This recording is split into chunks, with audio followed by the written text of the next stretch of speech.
The story unfolds in a bar, focusing on a slender figure standing before a brick wall. This figure is Denchai, a man who works both as a bricklayer and an IT specialist in a company. Despite his dual roles, he finds himself on the outcast of the workplace, often overlooked and disregarded by his colleagues. This isolation weighs heavily on him as he pondering why people easily forget about him. Denchai's simplicity is evident in both his appearance and his insult for those motivated by greed. Despite being skilled in it, he is primarily sought out by his coworkers when they encounter computer issues, further reinforcing his sense of being taken for granted. Living in rented accommodation, Denchai finds solace in his constant companion, his computer.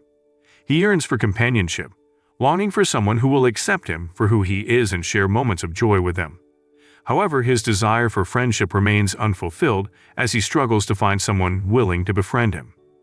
The following day, Denchai returns to the office where Badar, his colleague, informs him about an employee in the computer marketing department who needs assistance.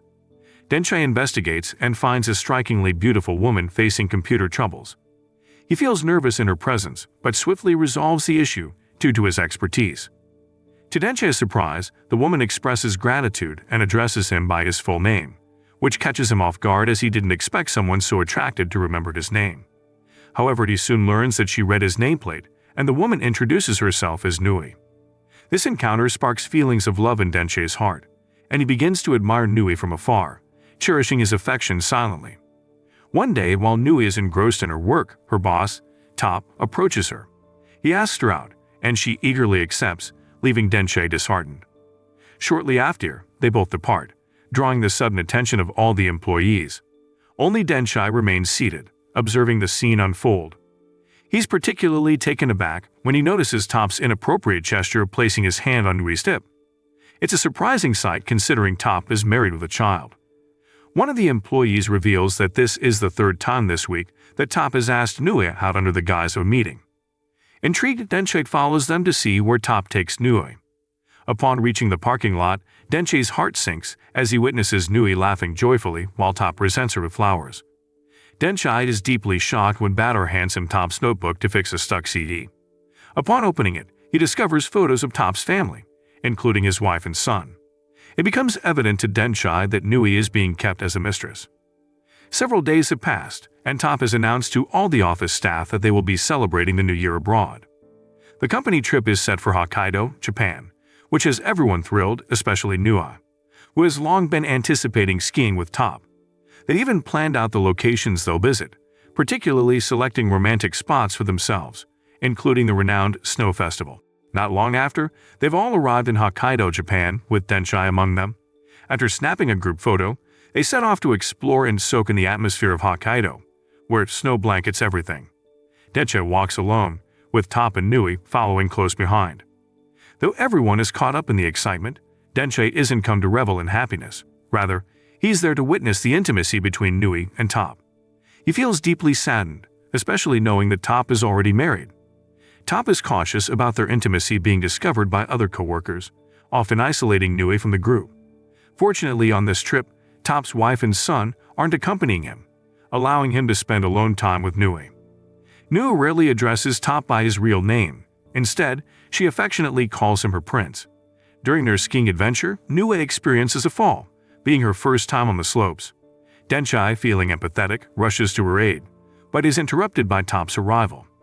In Hokkaido, there exists a unique and revered tradition, when ringing a bell and offering prayers for love, believed to grant one's wishes in matters of the heart. Feeling the solitude he's endured for so long, Denchai decides to partake in this ritual, ringing the bell with hopeful prayers. The following morning, they proceed with the company tour program, meticulously arranged by Top, covering accommodation, meals, and travel insurance. As Denchai prepares to head down to the breakfast lobby, he spots Nui also preparing to descend. However, she abruptly retreats to her room, citing a forgotten item, likely avoiding sharing the elevator with Denchai. Upon reaching the lobby on the ground floor, Denchai is taken aback by the unexpected arrival of Top's wife and son from Thailand. At that moment, Nui discovers that her beloved prince has been married all along, shattering what should have been a special day for them. Overwhelmed by the bitter reality and her growing attachment to Top, Nui can't hold back her tears, while Denchai, unable to muster the courage to console her, silently listens to her cries. The following day marks the end of the tour program, with everyone, including Top, his wife and son, preparing to return to Thailand. However, Denchai notices Nui's absence and, finding himself unable to leave her behind, decides to stay back and search for her at the hotel. Discovering Nui sitting alone, Denchai observes her quietly, wishing he could offer her comfort. Despite his longing to approach her, he hesitates, choosing instead to watch from a distance, loving her silently. Thinking Nui came to ski to distract herself from her disappointment, Denchai is shocked to learn that she plans to do the unthinkable by jumping on from the ice mountain. Despite his attempts to follow her, the search for Nui yields no results, leaving them all deeply concerned for her safety. Shortly after, the search for Nui resumed, and she was eventually found. As she was being rushed to the hospital, a storm began to rage, coinciding with the ringing of the sacred bell. After a night of examinations, Denchai wasted no time in checking on Nui's condition the next morning and consulting with the doctor. Luckily, Nui hadn't sustained any physical injuries. However, there was something significant the doctor needed to discuss with Denchai. It was revealed that despite no apparent brain damage, Nui had been diagnosed with transient global amnesia, an uncommon condition for someone of her age. This condition meant she wouldn't remember recent events, including her trip to Japan. The sudden weather changes, coupled with her fainting in the snow, likely triggered it. Denchai felt deeply concerned upon hearing this, although the doctor assured him that Nui would recover her memory within a day. Once discharged from the hospital, Nui was accompanied by Denchai, who patiently explained the situation to her. He showed her evidence, including a photo of them together in Hokkaido. As Nui began to inquire about his identity, Denchai seized the opportunity to draw closer to her by confessing that he was her boyfriend named Top. At first, Nui is understandably skeptical about Denchai's claim of being her boyfriend. She requires solid evidence to believe his words. Recognizing that they have only a day before her memory returns, Denchai decides to make the most of the situation. He informs Nui that they missed the bus but presents a list of places to visit, claiming he arranged it all for her, even though it was initially planned by Top and Nui.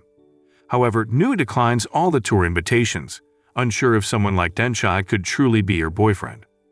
Despite Nui's skepticism, Denchai persists in his efforts to make her believe.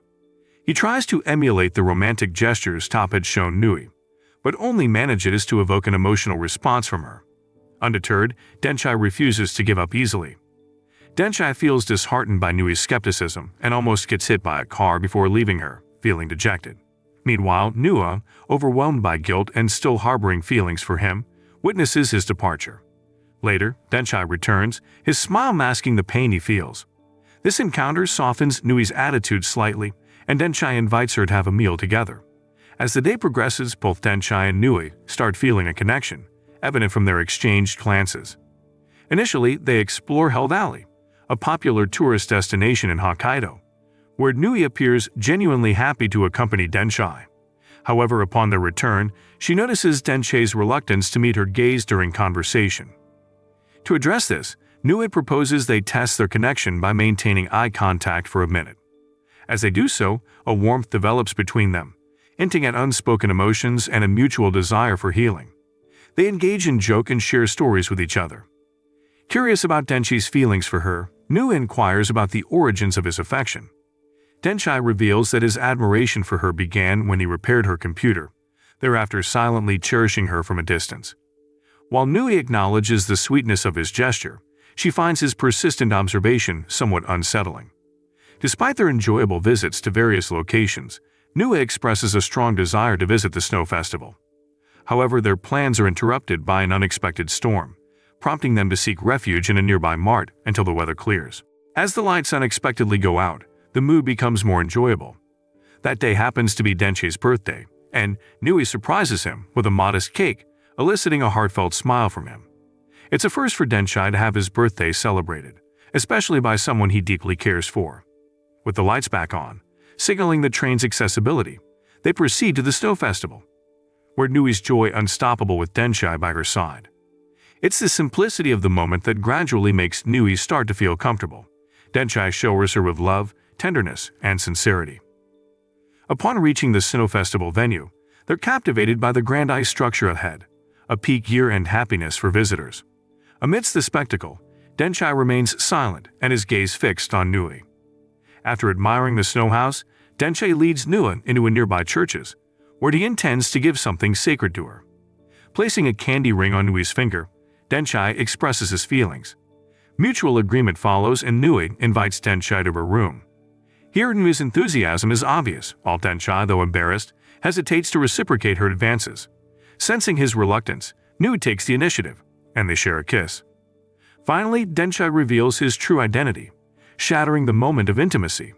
Feeling betrayed, Nui is unable to comprehend Denchai's deception, now questioning whether her feelings were merely exploited by him. After calming herself, Nui seeks out Denchai to confront him about his initial deception, posing as Top. Denchai confesses, revealing that Top is married with a child, and he assumed the false identity to understand Nui better. Overwhelmed, Nui breaks down, feeling like she has unwittingly disrupted another family. Denchai comforts her, and they sit together on the roadside.